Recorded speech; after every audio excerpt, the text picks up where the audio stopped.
Okay, so today I just want to do a quick review of the Xiaomi Mi4i. This is not a new phone. This came out last year, but I believe now that the price is probably almost half, so it's maybe just over about $100, and it is definitely worth considering if you're on a budget. And I will go into the details on maybe why that you could consider buying this. So spec wise, it's a 5-inch full HD screen. The screen is absolutely gorgeous. Now you hear me saying that all the time, and the screen is the most important part of the phone. It's the part you're always looking at all the time, so you know that is one of my big things that I look for, is how good is the screen to my eyes. Now my eyes might not be as good as your eyes, but this is a brilliant full HD 5-inch screen. So cool. Has a Qualcomm 615 octa-core processor and 2 GB of RAM. It is a 16 GB internal memory. Now the biggest down of all this, so I'll get it out the way straight away, the biggest con is that this does not have a SD card slot. Okay, it is 16 GB. This one, I believe you can get 32 GB. Mine's that I have 16 GB. So I think Xiaomi have let us down there, because I'm not sure why you wouldn't include a SD card slot. It has a dual SIM, so you could have one of these ones where you either have 2 SIMs or a SIM and an SD card. So that might be a deal breaker for most people, but I still think this is definitely worth your consideration for second phone, travel phone, and I will tell you why. The 5-inch form is great, easy to use, although we're getting used to big screens. Everybody has seen my PP TV King 7. This is a 6-inch 2K screen. It's great, but this phone is big. The Xiaomi is the 5-inch screen, 1080p. The phone feels great in your hand. It's a plastic, or as they say, a polycarbonate unibody, so you can't replace the battery yourself, I believe, unless you're you're technically well, more technical than me. But the back is I don't know, I like it. It's a nice smooth feeling to that plastic. It doesn't feel cheap. It's not heavy phone, it's not light, but it doesn't feel cheap. It feels nice. This phone originally came with the Xiaomi MIUI 7.5, but then it's been updated to 8, MIUI 8, and anybody who's familiar with MIUI or Xiaomi phones will either love it or hate it. I like it, so for me it was fine, although this phone is gone, somebody's bought it, so I'm not going to have it much longer. Camera wise, it's a 13 megapixel camera. Takes pretty good photos, I'll be honest. Video I thought was really good quality. I was very happy with the video. I take a lot of stupid clips. If you've seen my channel, most of the clips are of my kid and me with my GoPro. I think the video is really good. I thought the camera was really nice. It's I did some Antutu benchmarking on it, and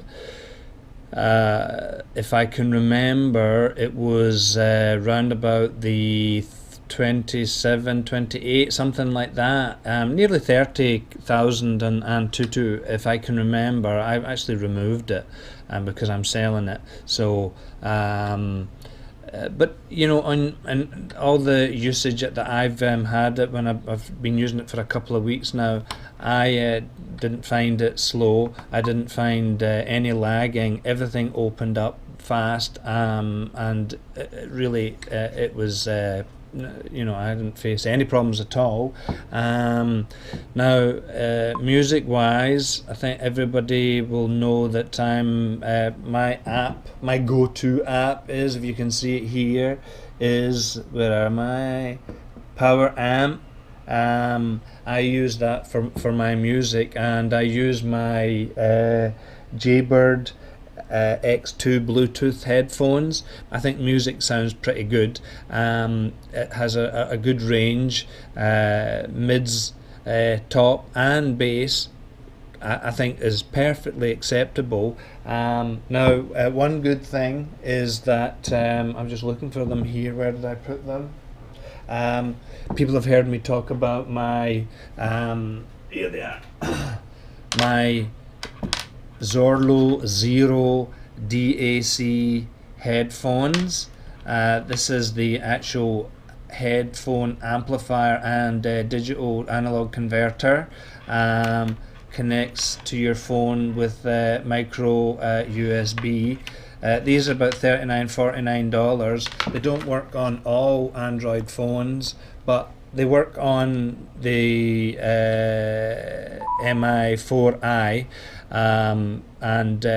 But for some strange reason, when the screen goes off, the music stops. So I suppose I could have done something about it. Anyway, it's all moot. I'm selling it. So, but the sound from my Zero phone earphones was excellent. DAC headphones, $39-$49. They're definitely worth a try. Music lover, try them. They're really good. With the Power Amp app, you can fiddle about with the settings. You will get an absolutely excellent sound. Of course, with 16 GB only of internal memory, then you're kind of struggling with, especially if you have FLAC files or any high-res files, you're going to be struggling. But you know, the sound was really good. Now, this phone, I believe there was one, it was the Mi4, and this is the Mi4i. This one was specifically targeted for the Asian market. In particular, it was for India, and you know, they were kind of marketing as a high-end phone. Well, I mean, it's got some high-end features, but you know, the bottom line is that it's probably a mid-range phone, but a good, maybe at the top end of mid-range. It is definitely a good phone, and sound call quality. You know, I'm not big on making phone calls, but the call quality I thought was more than good. So I had no problems whatsoever. You can see the headphone jack here, LED flash, etc., etc. Micro USB, of course. So I'm not going to go on ad nauseum about it. You could pick this up at a really good deal. You know, just check. I would say check AliExpress, check GearBest, check Coolie Cool. Check on eBay. This is a top phone for the price, and you know, I think it looks cool. I like that white kind of border around. I had the Xiaomi Note 2, which was 5.5. It actually just looked the exact same as this, except it was a 5.5 inch screen, full HD, and I enjoyed that. You could expand the memory with that one, and I enjoyed using that. It's sold already, and my first Xiaomi phone was the original Red Rice, which I thought was brilliant phone. I thought it really looked cool. It was a wee bit on the thick side, but I thought it was a nice phone. So anybody who's in two minds about Xiaomi, now Xiaomi are one of the biggest smartphone companies in the world. So, they're not a small manufacturer, they're a massive big company, so nobody should be feeling afraid to buy any of their phones, and they've got some really good phones and some high-end phones, mid-range and cheaper phones, and my experience so far has been that they've all been pretty good. So don't be shy if you're thinking about making the move into getting away from the big brands. I think you should do it. I'm sick of the big brands. Start looking at some of the smaller brands. This is why I started doing these reviews, just to let people know that don't need to be too technological in the review, but to let people know that there are some options there, and relatively cheap options for pretty high spec phones, and one shouldn't feel worried about spending money on unknown brands, but for the most part you're not going to be disappointed. So jump in, get your feet wet. Of course, it may not be for everybody, and people are happy with their the branded ones, their iPhones, their Samsungs, their LGs, HTCs, and they're all great, don't get me wrong, they're all great, but for me, I can keep my wife happy by not buying a very expensive phone and buying cheaper phones and selling them on, once I've used them and had my fill, as it were. So this is why I enjoy doing it, and this is why I wanted to share some of my thoughts with anybody on YouTube who was in any way interested in listening to me talk. So as usual, any questions, whatever, comments, leave me down below. I will do my best to answer them. And so that's it, the Xiaomi Mi4i. Buy it, you won't regret it. Bye.